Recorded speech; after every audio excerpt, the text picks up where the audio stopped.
Assalamualaikum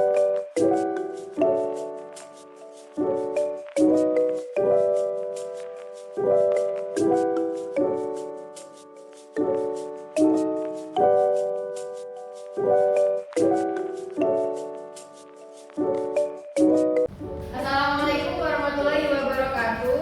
Waalaikumsalam warahmatullahi wabarakatuh. Selamat siang semuanya. Siang, Bu. Bagaimana kabar kalian hari ini? Alhamdulillah. Oke, sebelum mulai pelajaran, Ibu minta tolong untuk ketua kelasnya memimpin doa. Baik, Bu. Sebelum memulai pelajaran hari ini, baiknya kita berdoa. Berdoa yang baik. Selesai. Oke, terima kasih.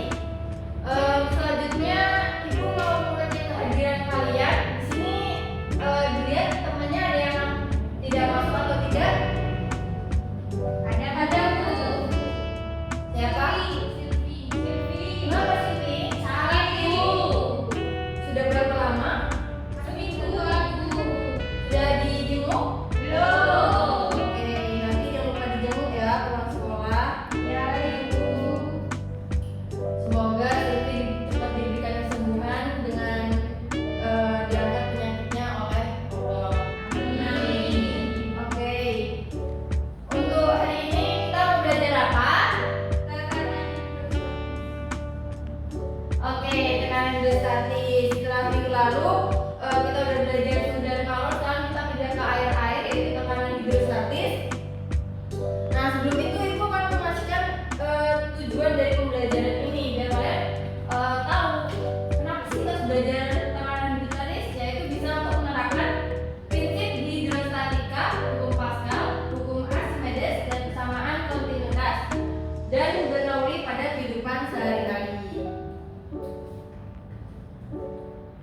Oke anak-anak, sekarang mohon semua tentang tujuan pembelajaran. Apa ada yang ditanyakan? Tidak, Bu.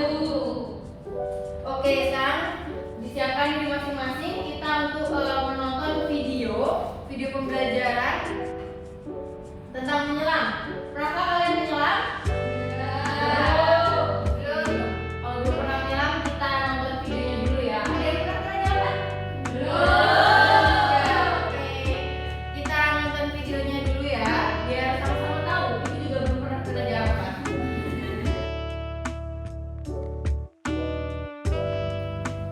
Oke, kita siap.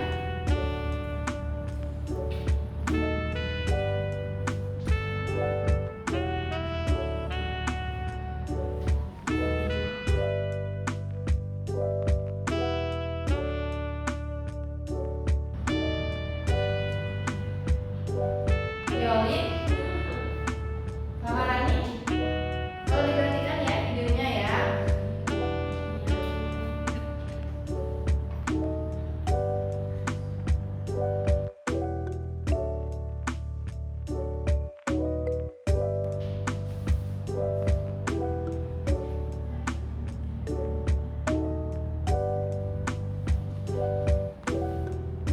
Randy dan Dede sibuk apa? Bisa tolong ya diperhatikan videonya. Oke, di sini tuh ada keindahan Raja Ampat nih. Kira-kira kalau bisa melihat ikan dengan jelas ini termasuk menyelam atau snorkel?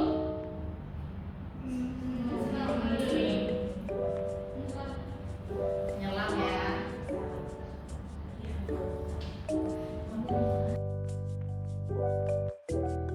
Oke, setelah kita menonton keindahan di bawah laut Raja Ampat ini, kira-kira bagaimana pendapat kalian? Bagus, Bu. Indah.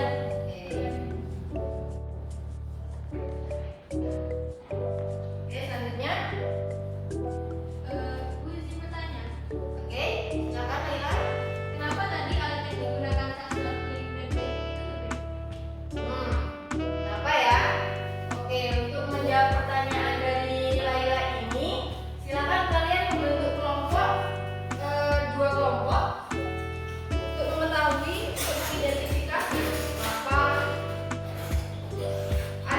perbedaan antara snorkel dan diving. Sudah? Kelompok satu mana? Ya, dikerjakan. Kelompok dua? Kerjakan ya. Itu kalian akan mengidentifikasi alat-alat snorkel dan diving untuk merumuskan pecahan masalah dari pertanyaan teman kalian.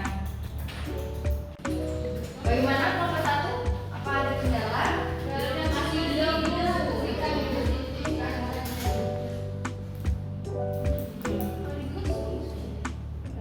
Mana tadi videonya? Violin? Asik sekali main gamenya. Bagaimana? Selesai? Belum. Oke, kerjakan dulu ya. Main gamenya nanti. Ya, pada kendala. Gimana tadi videonya? Oke, kerjakan ya. Kalau ada pertanyaan yang sulit, silakan ditanyakan atau yang tidak dimengerti.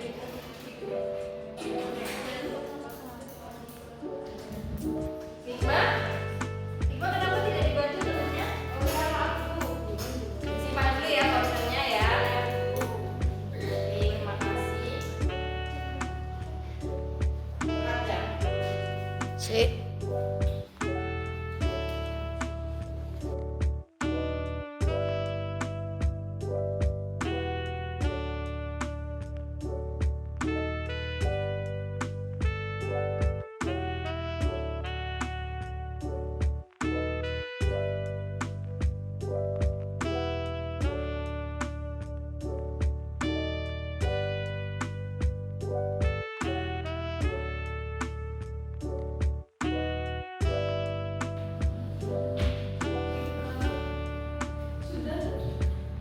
Keren sekali ya.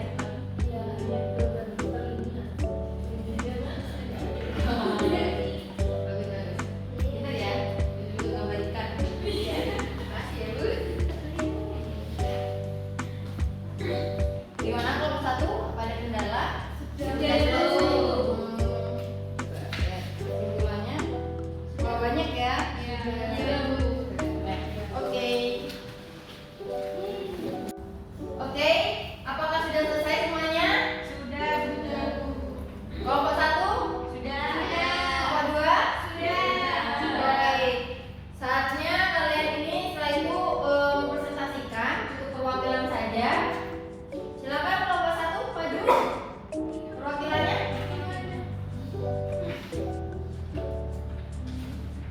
Oke, presentasikan hasil kerja diskusi kalian. Apa aja alat yang digunakan, kesimpulannya apa?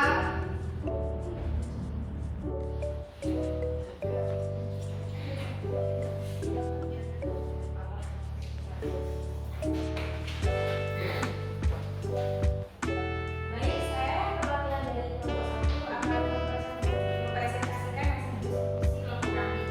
Untuk alat yang digunakan dalam diving dan snorkeling, yang diving pertama ada mask, snorkel, fish, board, backblade, tabung oksigen, camera, dan pada snorkeling ada mask dan snorkel.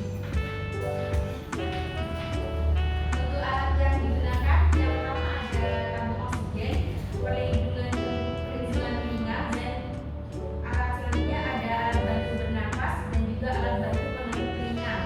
Dan kesimpulan yang dapat kami peroleh dari video pembelajaran tersebut yakni perbedaan peralatan yang digunakan dalam diving dan snorkeling berkaitan dengan perbedaan dalam kebutuhan oleh penyelam dan snorkeling. Perbedaan utama antara peralatan diving dan snorkeling kedalaman. Penyelaman biasanya melibatkan penjelajahan kedalaman yang lebih dalam, di mana tekanan air meningkat dan penyelam memerlukan peralatan pernapasan yang sesuai seperti tabung oksigen dan regulator. Sedangkan snorkeling biasa digunakan di permukaan air atau di kedalaman yang dangkal, di mana snorkel masih bisa bernapas dengan menggunakan selang pernapasan. Untuk kesimpulan yang terakhir yakni lama waktu penyelaman. Diving dapat melibatkan waktu penyelaman yang lebih lama tergantung pada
di permukaan air atau di kedalaman dangkal dengan snorkel dan masker.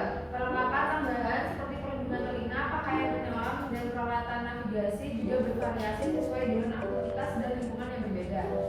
Oke, terima kasih nomor 2. Oke, bagus sekali ya dari hasil presentasi kalian. Kita semua kasih tepuk tangan buat teman-teman kalian. Oke, terima kasih ya. Nah, sekarang kalian udah tahu ya dari pertanyaan Laila tadi apa perbedaan kenapa snorkel sama diving berbeda? Tahu Bu. Oke. Kira-kira ada yang bisa kasih kesimpulan dengan ringkas? Saya Bu.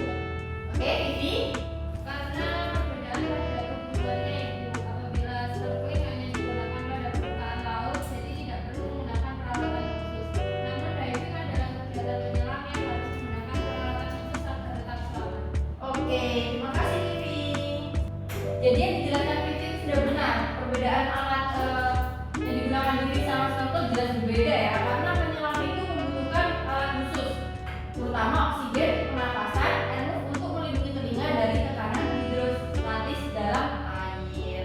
Nah, ngobrol-ngobrol tentang tekanan hidrostatis nih, ayo kita mereview materi tentang tekanan hidrostatis. Jadi tekanan hidrostatis itu yaitu tekanan pada zat cair yang disebabkan oleh fluida tak bergerak yang dialami oleh suatu di dalam fluida dan diakibatkan oleh gaya berat fluida yang berada di atas tersebut.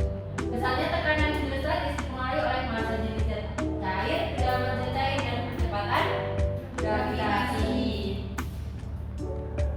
Oke, kita review sedikit materi bagaimana adanya rumusnya ini. Rumus tekanan hidrostatis. Jadi rumus tekanan hidrostatis itu didapatkan dari P F per A.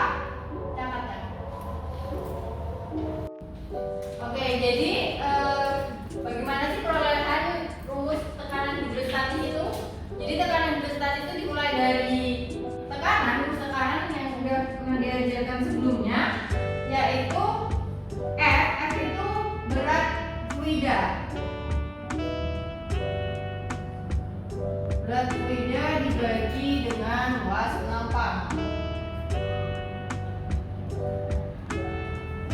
Oke, A itu luas penampang. Sedangkan berat fluida itu F sama dengan rho kali A kali tinggi kali gaya gravitasi bumi dibagi dengan luas penampang A. Oke. Jadi udah tahu ya sebelumnya apa? Waktu SMP dijelaskan apa Ro? Massa jenis zat cair ditulis Ro. Karena A ketemu A bisa dicoret. Jadi ini A tinggi apa namanya? Tinggi zat cair dikalikan dengan gaya gravitasi. Oh, sudah. Oke. Jadi tekanan hidrostatis itu rumusnya rho kali K kali G. Tahu lebih gampang rho GH. Ngerti semuanya? Tekanan mutlak hidrostatis itu bernilai berapa? 1 kali 10 pangkat 5. PA apa PA? Pascal. Sudah jelas ya? Ini bisa kalian baca nanti ibu bagi PPT-nya. Ini ada massa jenis cair, zat cair. Ini sudah tersedia di Google juga sama. Oke, sekarang ibu punya 3 buah bencana. Jadi hukum utama hidrostatika itu hukum yang menyatakan bahwa tekanan hidrostatis suatu zat cair hanya bergantung pada kedalaman